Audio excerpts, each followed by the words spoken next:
Okay, we are now at Death Valley Yep. National Park, California. Mm-hmm. Come with us and check it out. Yep.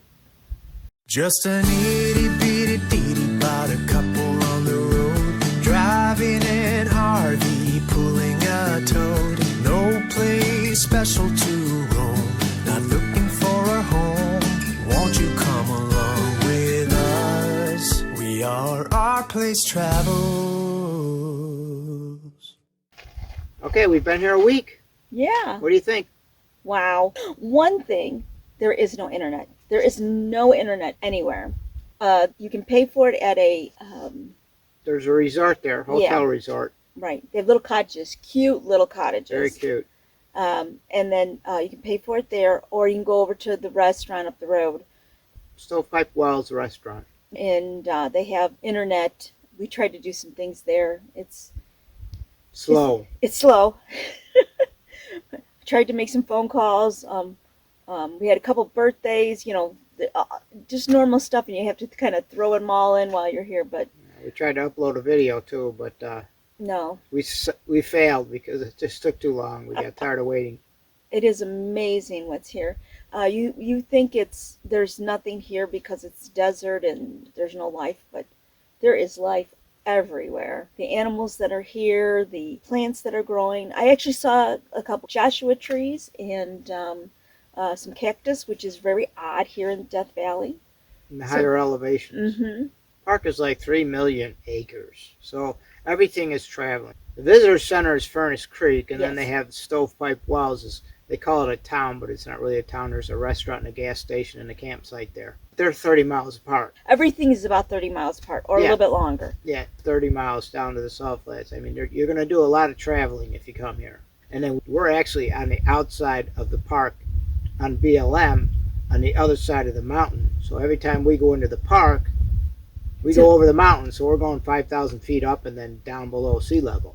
So it's quite a journey just getting into the park, and then you travel around to do stuff in the park. Right. So wherever we're at, we try to get done by 5 o'clock, so we're not traveling in the dark. Some of them mountain roads, it's pretty scary. If we were in the car, but I imagine being in the RV would be a little bit more nerve-wracking.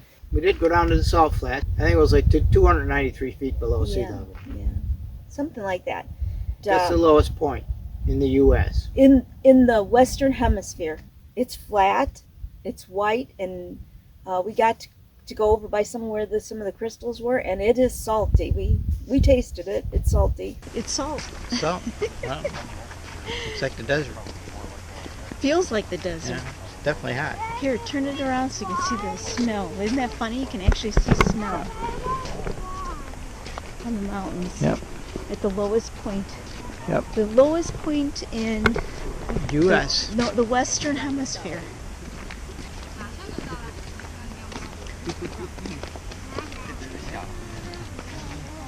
Hi.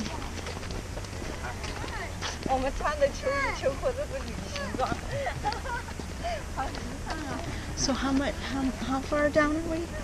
292? 292 feet below sea level. Mm-hmm. The mountains all the way around.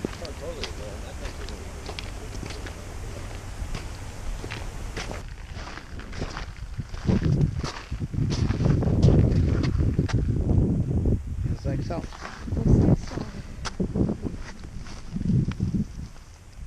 It's hard. Yeah.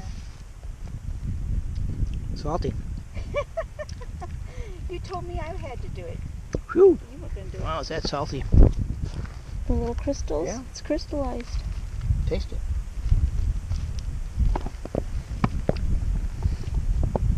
Very salty. Very salty.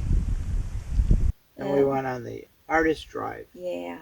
Oh, beautiful. Remember when you used to take a bottle and you'd put the different color sands in it?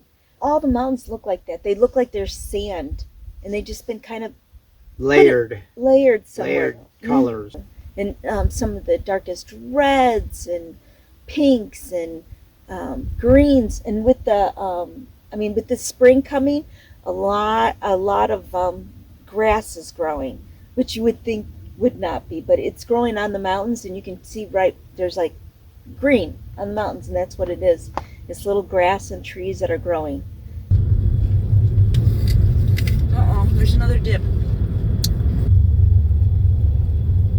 And then they got to turn right after it. Each one of them. Ooh. It is hot. Every day it's been like 10 degrees more. It was like 80 degrees, 90 degrees, and then the car said actually it was 100 degrees. Yeah. Our last day out in the park, it was actually 100 degrees, reached 100 degrees in the park. Because it's so low, it's very hot. And you can feel it. And you have to have your water with you. We also went to the sand dunes. We went to the sand dunes, and it was early in the morning, and it was a little bit on the cool side. So off we went. We really got pretty far, didn't we? Yeah, we went pretty far in it. And then I was getting a little tired. I thought, well, we better start heading back, which I was really glad we did, because then the heat started hitting me. Imagine the sun reflects off that sand. Yeah. It gets pretty hot there. You know, a lot of people had their shoes off walking through the sand. So I had to take my shoes off to walk through the sand. And it is hot on the feet. It is. So it didn't take me long to put my shoes back on. It's a little part of the park, like huge truckloads came and just dumped piles of sand everywhere. And that's pretty much how it looked. The whole park in every area is completely different. We went to see the Kilns. Yeah, that was back up on the mountains. We don't know how high we went, but we got up to snow. There was snow everywhere. There was snow. Mm-hmm. Yeah, I didn't see any elevation mark. The Kilns, they actually made charcoal there, and they only did it for like 3 years, so they're so well preserved. You can still smell the wood. And I mean, this was in the 1800s, and you can go in them and actually still smell the wood been burnt. That was in there. That is really cool. Whoever built them, I think it took longer than 3 years to build the kilns, because, I mean, they're just bricks or rocks, basically. Mortar. Built in a dome, and there's, what, 9 of them? 8. 8 of them? Yeah. Probably took them longer to build the kilns than they actually operated. It is a great stop. I think anybody would have a great time here. Most of the time, just beautiful. We could, as they said, it's a dry heat. So we've actually been able to sit out in the sun and get some color, which we haven't been able to do this winter. It's been very cold where we've been, and every once in a while we've had a couple of neighbors. Yeah, but and they're pretty far off in the distance. I mean, this is a great spot. We're basically real exclusive. There's nobody around us. Yeah. A couple days, like she said, we had somebody down there. We could see him. And then there was another guy way down there. We couldn't even see him. He was behind the hill, and we didn't even see him. We'll go ahead and leave our coordinates down in the description for this, because if you're not planning on going into the park and you're looking for some free Bureau of Land Management land, this would be a great spot. The one that we chose had all the rocks around it. It's just cute. Somebody took a lot of time to prep this site, because it's all bordered out in rocks, and it's got a little landscaping island in the middle of it. And there's a little display over there. They took white rocks and made a heart, and then took gray rocks and made a picture of a jet. Probably made them very happy in the sky to see it. They can see it when they're up there going, a million miles an hour, but it's kind of neat. Somebody took a lot of time to do that.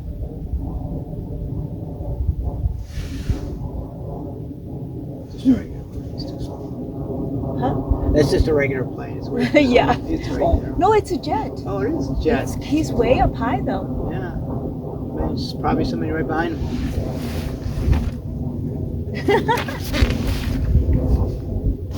He's not. Yeah, he's way up there. He's way up there, yep. The jets come through, the military jets, and they are so fabulous watching them.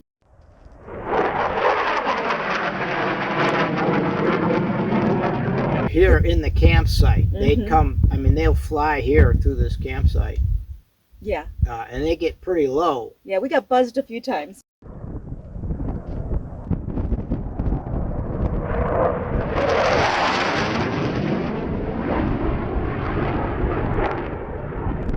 They're pretty neat. They are. It just makes you smile. They are so loud that even if I was in the RV and I heard them coming through, it just made me smile. It was like, oh, there they are. And it's hard to catch them on film because they are so fast. By the time you hear that sound, you get that camera going, they're already gone. And They usually come in sets of twos. So if you miss the first one, sometimes we got the second one. Well, I've enjoyed myself.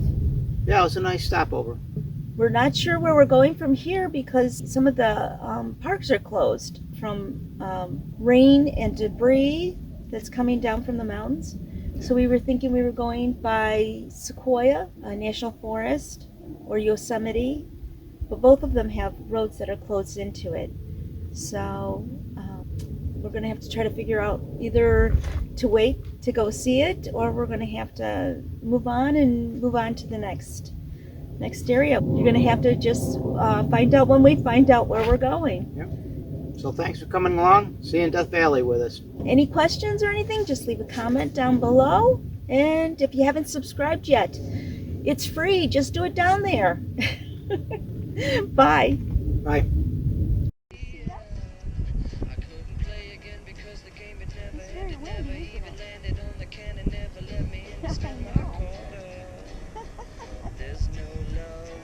He is a big bird. Yeah.